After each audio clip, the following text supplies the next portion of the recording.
여러분이 가장 두려워하는 일, 그것은 어쩌면 가장 사랑했던 사람에게 가장 미움받는 것 아닐까요?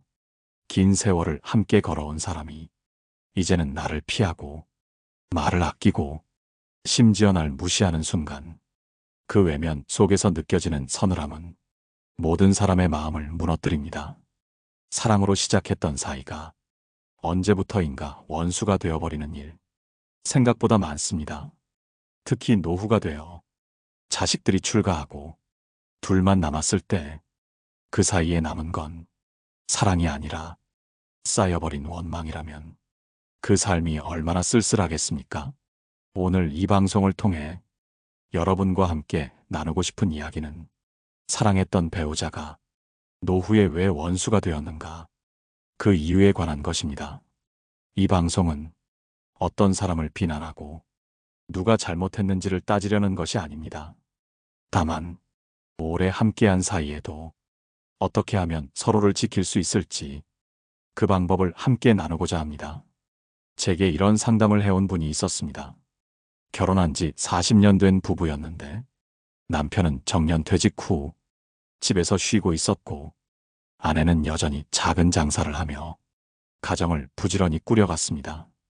표면적으로는 아무 문제 없는 부부처럼 보였지만 실제로는 매일 다툼이 반복됐고 서로 말 한마디에도 예민하게 반응했죠. 남편은 쟤는 나를 무시해요. 아내는 당신은 내 마음을 전혀 몰라요. 이런 말로 상담실에서 서로를 향해 화를 냈습니다. 처음엔 두 분 모두 상대가 나를 먼저 무시했다며 상대를 바꾸고 싶다고 했지만 이야기를 깊이 들여다보니 오랜 시간 쌓인 상처들이 치유되지 않은 채 덮여 있었고 그게 서로를 원망하게 만들고 있었습니다. 그렇습니다. 원수 같은 부부 사이, 그건 어느 날 갑자기 되는 게 아닙니다. 아주 작고 사소한 것들이 조금씩 쌓여 서로의 마음을 멀어지게 만들고 결국엔 돌이킬 수 없을 정도로 서로를 아프게 합니다. 오늘 방송에서는 그렇듯 배우자가 노후의 원수가 되는 결정적인 이유 5가지를 함께 나눠보려 합니다. 첫 번째 이유는 무관심입니다. 두 번째는 말의 칼날입니다. 세 번째는 감정의 단절이고 네 번째는 자기 고집과 책임 회피입니다. 그리고 5번째는 존중의 상실입니다. 여러분은 이 5가지 중 몇 가지나 해당되시나요? 혹시 지금 곁에 있는 배우자에게 이 5가지 중 하나라도 하고 계신 건 아닐까요? 오늘 이 방송을 듣고 한 가지라도 마음에 남는다면 그것이 다시 사랑으로 되돌아갈 실마리가 될 수도 있습니다. 노년에 서로가 서로의 짐이 아닌 기댈 수 있는 벗이 되려면 반드시 오늘 이 5가지를 살펴야 합니다. 다음으로 그 첫 번째 이유, 무관심에 대해 이야기 나누어 보겠습니다.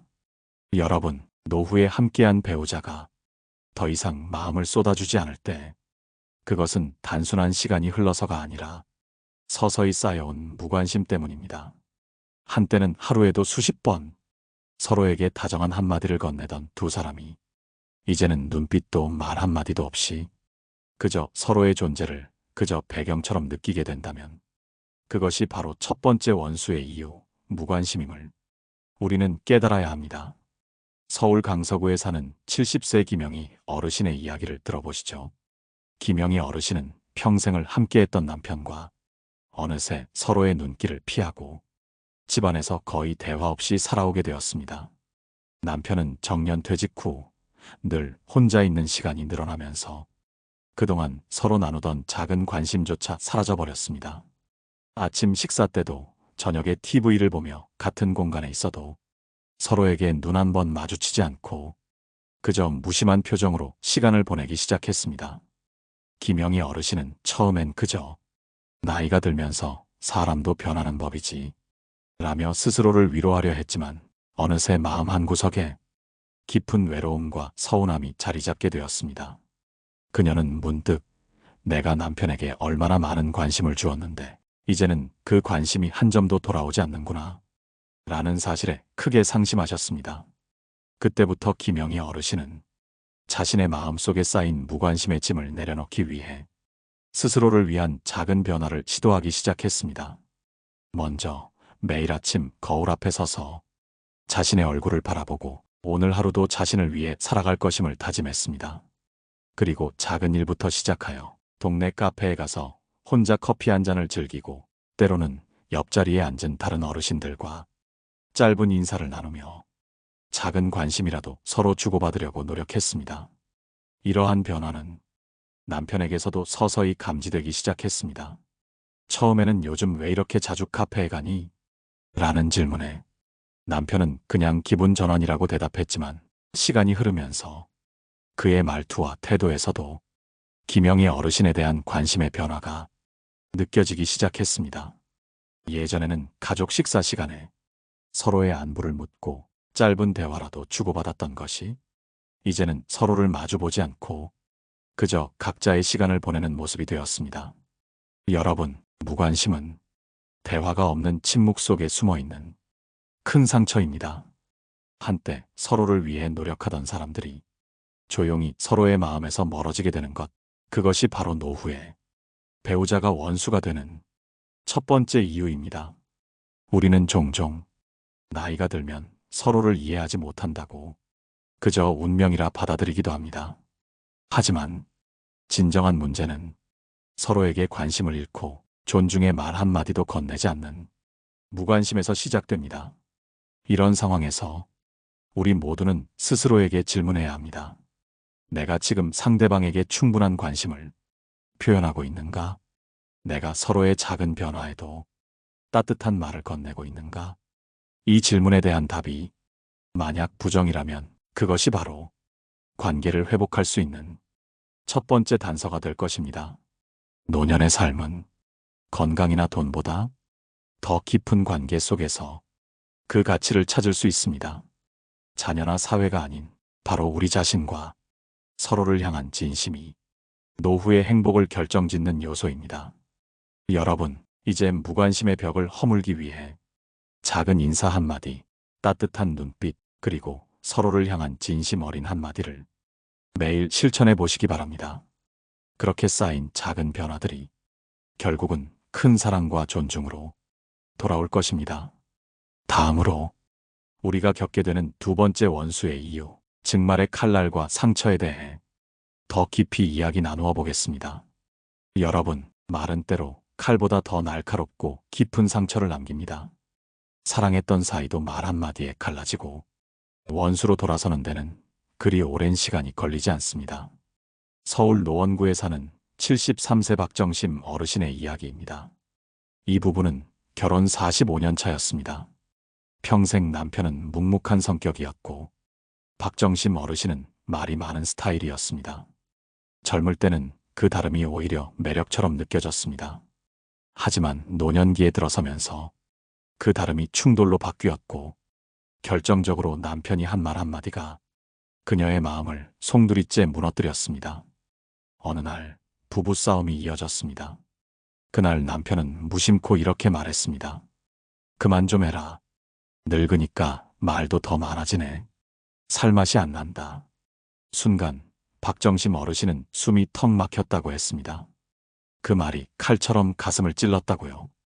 이 말 한마디로 그녀는 지난 수십 년의 희생과 정성, 아이들을 키우느라 고생한 세월들이 모두 부정당한 것 같았다고 말했습니다. 여러분, 말은 쏟아지고 나면 주워 담을 수 없습니다. 노년에 접어들수록 말의 무게는 더 커집니다. 더 이상 젊으니까 이해해주겠지라는 말은 통하지 않습니다. 말에는 그 사람의 진심이 담긴다고 믿기 때문입니다. 그래서 노년의 배우자의 말은 곧 마음이고 태도라고 여겨지는 경우가 많습니다. 경기도 수원에 사는 76세 남상호 어르신도 비슷한 경험을 했습니다. 아내가 매일 잔소리를 퍼부었습니다. 이 나이 먹고도 제대로 못해? 왜 그렇게 구질구질하게 살아?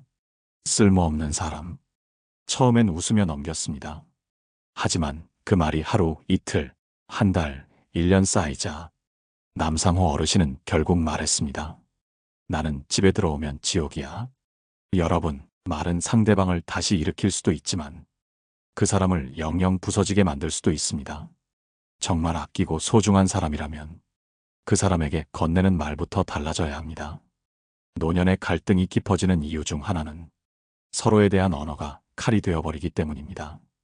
부드러운 말보다 비아냥, 짜증, 한숨, 무시 이런 것들이 말을 대신하는 경우가 많아지면 그 말들이 상대의 영혼을 갉아먹습니다. 그것이 쌓이고 쌓여 결국은 이 사람과는 못 살겠다. 이 사람은 나를 무시하는 사람이다. 라는 결론에 이르게 됩니다. 혹시라도 지금 여러분도 습관적으로 상대방에게 무심코 내뱉는 말들이 있다면 다시 돌아보시기 바랍니다. 그 말이 내 배우자의 삶을 응원하는 말인지 무너뜨리는 말인지를요. 고전 논어에는 이런 말이 나옵니다. 말이 곧 그 사람이다. 공자께서는 말이 가벼운 사람을 믿지 말라고 하셨습니다. 무게 있는 말, 상대를 살리는 말은 그 사람의 깊은 성찰에서 나옵니다. 말 한마디, 지금 당장은 별것 아닌 것처럼 들릴 수 있습니다. 하지만 그것이 반복되고 쌓이면 배우자의 마음에서 신뢰가 사라지고 감정의 골이 깊어집니다. 여러분, 지금이라도 상대에게 건넨 말들을 기억해 보시기 바랍니다. 혹시 미안했던 말이 있다면 진심을 담아 사과해 보시고 고마웠던 일에는 감사의 말을 전해 보시기 바랍니다. 사랑은 거창한 선물이 아니라 매일같이 쌓이는 말의 향기 속에서 자랍니다. 그리고 그것이 사라지면 그 자리를 증오와 냉소가 대신하게 됩니다.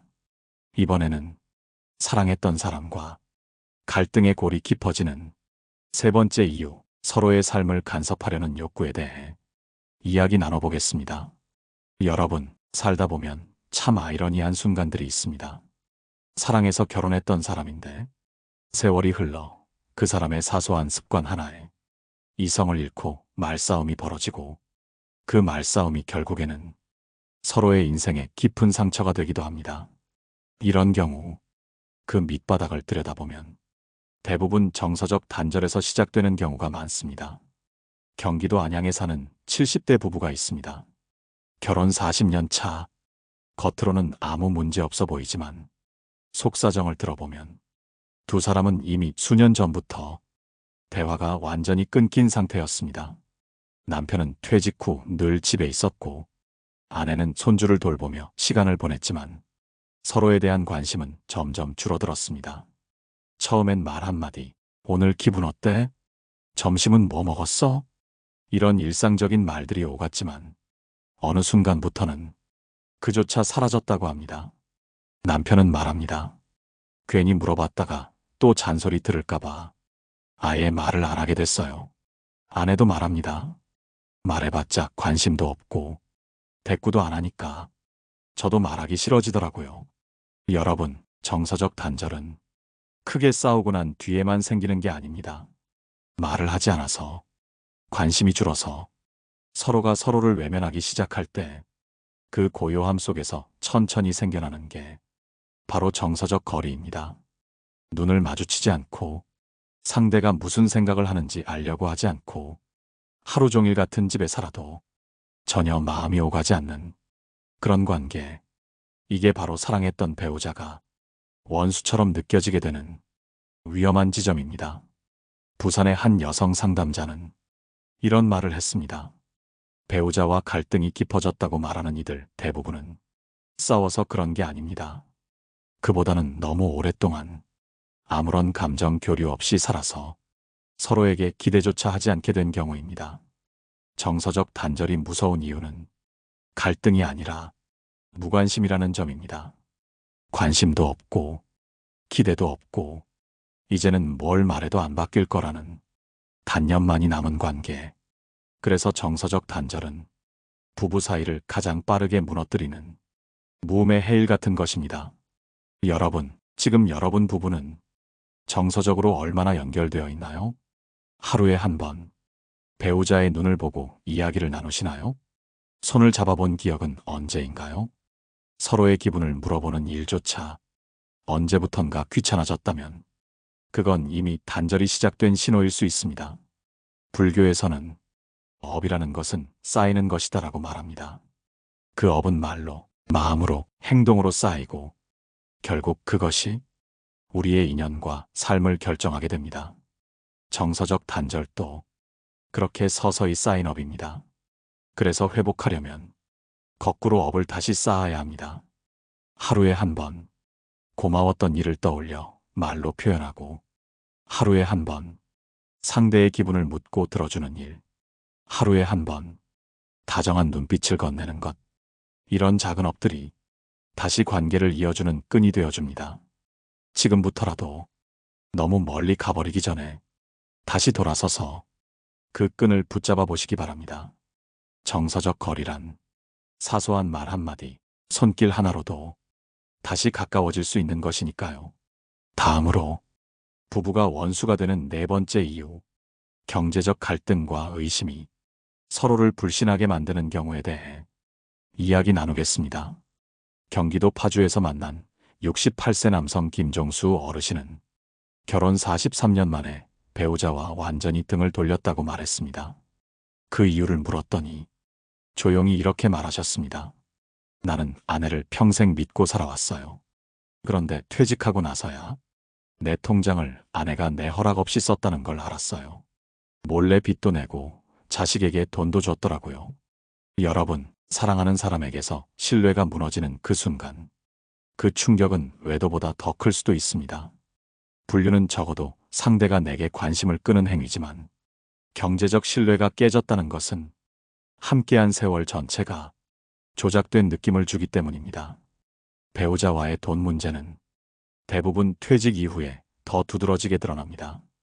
현역 시절에는 남편이 벌고 아내가 살림을 꾸리는 방식이 많았습니다. 하지만 퇴직 후 정기적인 수입이 끊기면 생활비, 병원비, 손주들 용돈 등 모든 지출이 민감한 문제가 됩니다.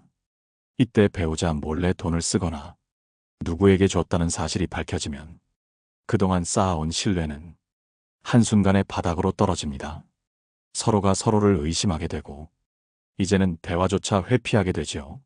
심지어 어떤 부부는 남편이 아내 통장을 훔쳐보는가 하면 아내가 남편 몰래 보험을 해약해서 그 돈으로 자녀 결혼 자금을 마련하는 일도 생겼습니다.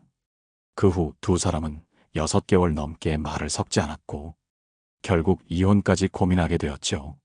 돈 문제는 그 자체보다 왜 내게 말하지 않았는가, 왜 내게 숨겼는가 하는 감정에서 더 큰 분노가 생깁니다. 그리고 그것이 바로 사랑했던 배우자가 평생 원수처럼 느껴지는 가장 흔한 원인이 되곤 합니다. 여러분, 경제적인 갈등은 단순히 숫자의 문제가 아니라 서로의 진심과 신뢰를 드러내는 거울입니다. 돈 문제로 생기는 불신을 막으려면 첫째, 모든 경제 상황을 투명하게 공유해야 합니다. 통장 내역, 보험 현황, 지출 내역을 함께 검토하고 의논하며 결정해야 합니다. 둘째, 가족이나 자녀에게 큰 금전적 지원을 할 경우 꼭 부부가 합의해야 합니다. 배우자 모르게 하는 행동은 설사 선의에서 비롯됐다 해도 상대의 신뢰를 저버리는 일이 될 수 있습니다. 셋째, 내 돈과 내 돈이 아닌 우리의 삶을 위한 재정이라는 인식이 필요합니다. 서로의 노후를 함께 책임지고 함께 살아갈 인생의 기반이라는 점을 항상 염두에 두어야 합니다.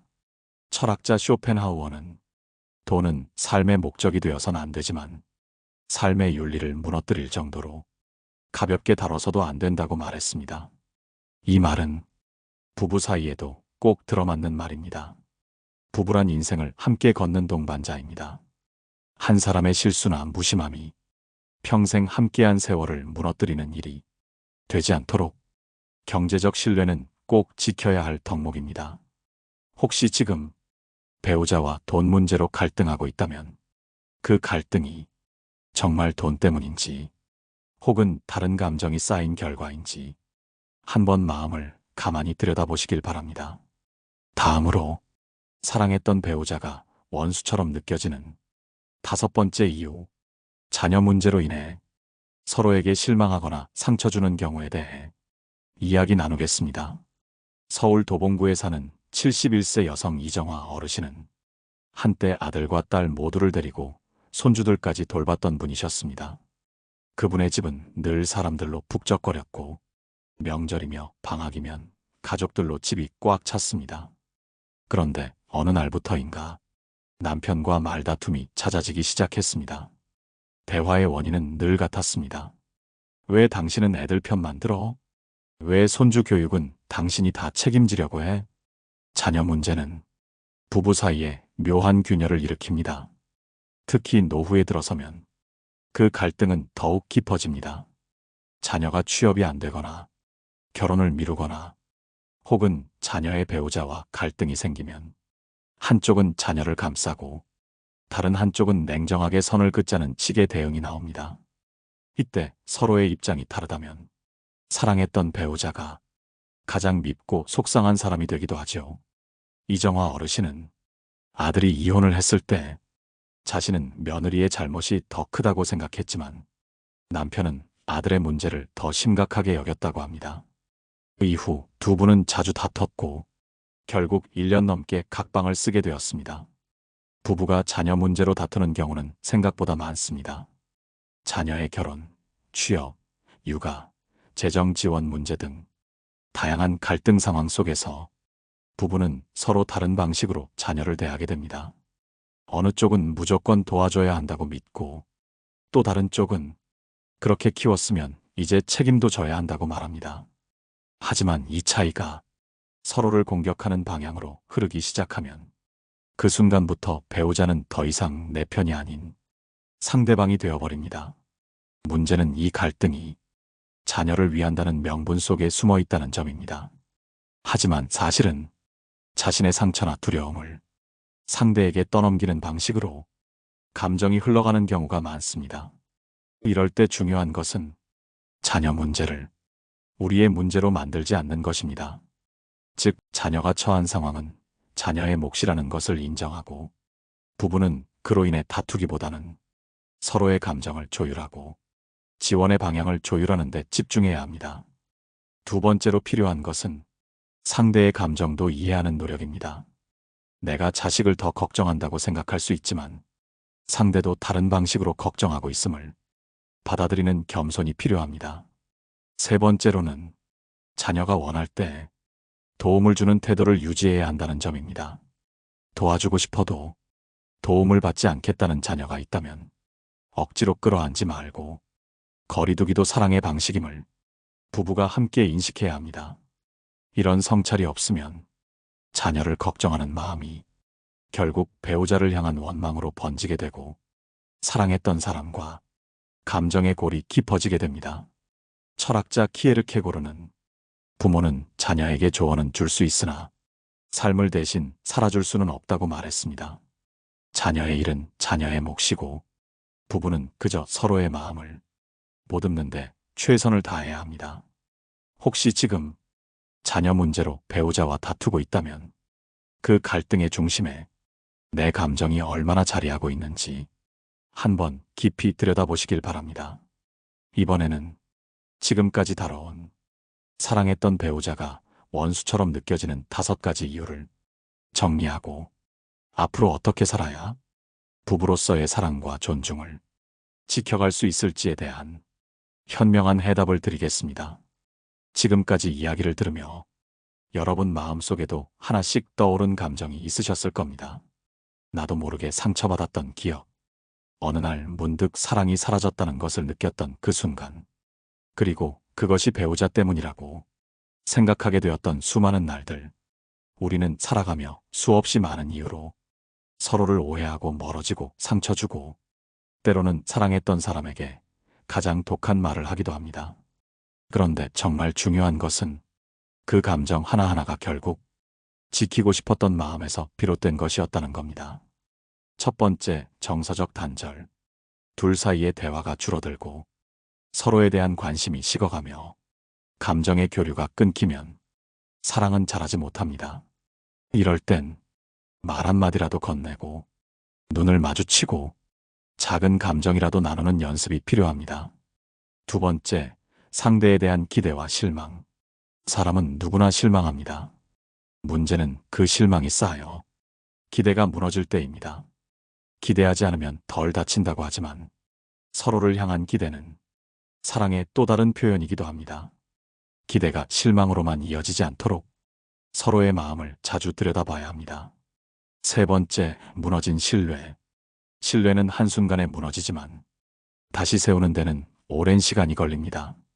노후의 불륜이나 배신 같은 일은 그동안 쌓아온 모든 신뢰를 무너뜨립니다. 이때 중요한 것은 무조건적인 용서도 아니고 당장 떠나는 결단도 아닙니다. 진짜 복수는 내 삶을 회복하는 것입니다. 네 번째, 자녀 문제로 인한 갈등. 앞서 말씀드린 대로 자녀를 걱정하는 마음이 배우자를 원망하는 감정으로 바뀌면 부부 사이에 깊은 금이 가게 됩니다. 자녀는 결국 부부 사이의 달이어야지 벽이 되어선 안 됩니다. 다섯 번째, 내면의 외로움. 가장 가까운 사람과 함께 있어도 외롭다고 느낀다면 그 관계는 이미 치유가 필요합니다. 외로움은 단지 혼자 있어서가 아니라 마음이 연결되지 않아서 생깁니다. 여러분, 이 5가지를 듣고 나니 어떠신가요? 나는 과연 이 중 몇 가지에 해당되는가? 지금 내 배우자와 나는 원수인가 아니면 그저 마음이 잠시 멀어진 사이일 뿐인가? 지금이라도 조금만 용기를 내어 대화를 시도해 보시길 바랍니다. 미안하다는 말이 아니라 우리 요즘 좀 달라졌지? 당신도 많이 외로웠겠다. 이 한마디면 충분합니다. 끝으로 프랑스의 철학자 사르트르는 이런 말을 남겼습니다.